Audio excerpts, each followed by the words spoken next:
Hi, this is Chris from Monkeynut, and we are at Milton Keynes CRE 2024, and I am joined by the fabulous Charles Darby from MEB Design Chartered Architects. Hi, Charles. How are you? Hi, yeah, I'm good, thank you.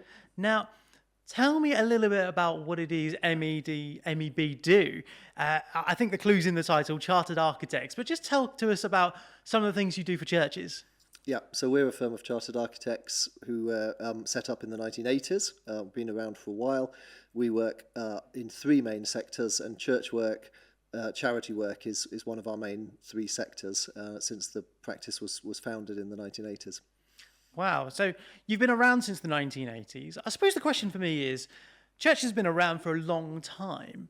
How are you getting involved in an architectural point of view? And what's your role there? Because churches, typically, when we think of a church, we think of the steeple, we think of a typical English church, which you see in films and so on, or on the TV. So how do you guys get involved with a church and almost redesigning it, I guess, is kind of what you're doing? Tell me what you do. Yeah, so a lot of our work for churches involves trying to make them into more usable community spaces. So church work can range from preservation work and conservation work, and within the practice we do have some conservation specialists who might look after repairing the bell tower, for example, or repairing stonework and dealing with damp and that type of thing. But a lot of churches now are looking to make their buildings more accessible from an inclusivity point of view, to make them more usable for the community, to make them 7-day-a-week buildings. So we find whether we're dealing with old buildings or newer buildings, and we do actually build new churches. There are churches who are redeveloping their sites or who are relocating their sites. So we do build completely new churches from scratch as well. But they're looking to make their rooms more like a series of rooms of different sizes, flexible uses that can be used for different groups, maybe coffee mornings, children and toddler groups. So it's not the big old drafty Victorian church anymore, but it's a community facility that can be open 7 days a week, sometimes 24/7, but certainly get a lot more use. Also be easier to run, easier to maintain, lower maintenance bills, and the current drive towards net zero carbon, which is something the Church of England are driving towards, is also another sort of strand of trying to make these especially the older buildings, but even the newer ones, as sustainable as possible. That's really, really interesting, because you're bringing the community even more into the church, because the church, of course, for a lot of people, is the heart of the community. That's what it was a very long time ago, and it sort of drifted away from that, didn't it?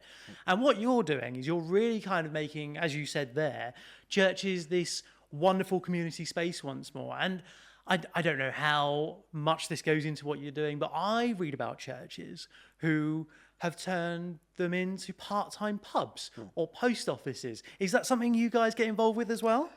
We've worked with churches who've looked at all sorts of facilities. Sometimes they can be libraries, they can be bookshops, they can be citizens advice bureaus, they have cafes and bars. I haven't done an actual pub myself, but last year I participated in a series that was run by the Church of England that was about making village churches thrive.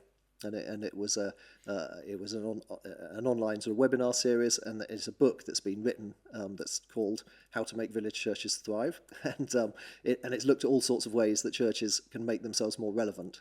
And there is a particular case study in that book about a church that became the village pub, but other churches that have become book clubs, have become meeting spaces, have become places for young people and old people to meet up, and the whole idea of intergenerational cafes is something which is quite powerful at the moment, where maybe mothers and children can meet somewhere where older people meet at the same time, and there's a sort of crossover between the generations, which can be beneficial from both sides as well.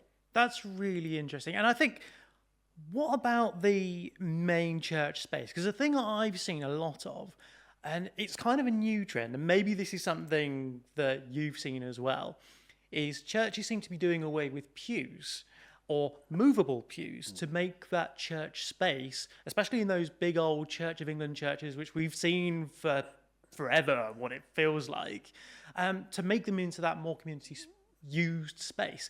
Are you kind of, I suppose, redesigning the pew as well in the line of work that you have? The idea of flexible space is the really key one, and whether it's a big space that can be subdivided or a big space where the chairs can be moved around, probably the majority of our church projects, part of the brief involves either removing the pews or removing some pews. Obviously not all churches have pews to start with, but where they do. Historically and from a conservation point of view, that has been a controversial thing to do in the past, and sometimes still is. Some pews are clearly more valuable from a heritage point of view than other pews, but in the majority of cases it's possible to make an argument to remove at least some pews, and if you can have an area of floor that can be opened out, whether that's to put a different type of chair in or, as you say, a mobile pew or some other type of seating into, it makes the church a very much more flexible space for doing concerts, coffee mornings, other events, and being able to rearrange the chairs. Also with flexible use, the idea that you get different sizes of meeting, an event coming along. So if, for example, the Women's Institute want to use the local village church for an evening meeting, they probably just want to gather chairs around in a circle and have an informal conversation and a chat and sit in a comfortable chair, which usually isn't a pew, and so that then makes the church a space that they can potentially meet in, rather than maybe going to the village hall or having to go out of the village to find a space where they can sit comfortably. Wow, I really like that, and I think what you're doing is really, really important, because one of the things that I heard about, and maybe this is something that you've heard as well, is I heard about a church that was removing the pews to turn it almost into an Airbnb for when it's not in use on a Sunday. So they'd remove all the pews and then they'd put beds in. And it's an interesting idea, and I love the fact that you were talking there about flexible spaces, and I think the church has got to become that in order to survive, especially with things like funding and so on. The thing I want to pick you up on, though, and talk about is you were talking about how we're making them, what was the word you used? I think it was sustainable and carbon neutral and things like that. Does that push up the cost for a church if they invite someone like MEB in? You want to obviously make sure that your church is being carbon neutral. You want it to be sustainable. Of course, we all want that. But how much of that comes with, I suppose, an increased cost, really? So sustainability obviously is an important factor for all of us in all walks of life at the moment, and the Church of England has set targets to have its entire estate net zero carbon by 2030, and that includes their schools, their church buildings, and all of their vicarages and accommodation buildings.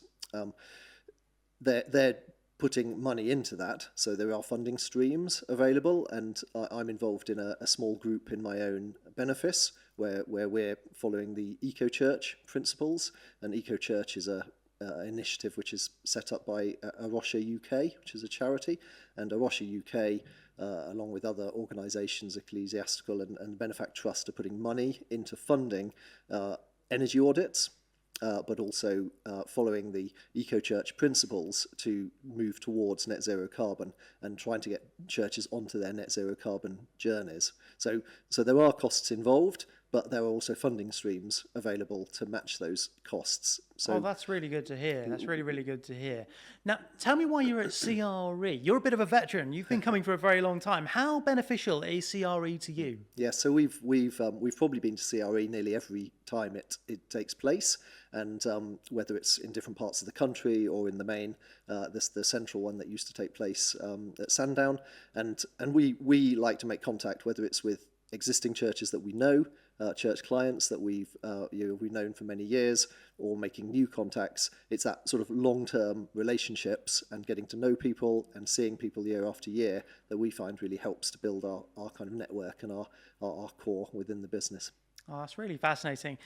If anybody wants to find out more about MEB Design, where can they go, Charles? So our website is mebdesign.co.uk. We are on stand A19 here this week, today and tomorrow. But yes, we're easily searchable. MEB Design, we're chartered architects, and church is one of our specialist areas. Brilliant. Well, thank you so much for visiting us here at CRE. And if you want to find out more about what's happening here at CRE this year, last year, what's coming up next year, why don't you go to the website? It's creonline.co.uk.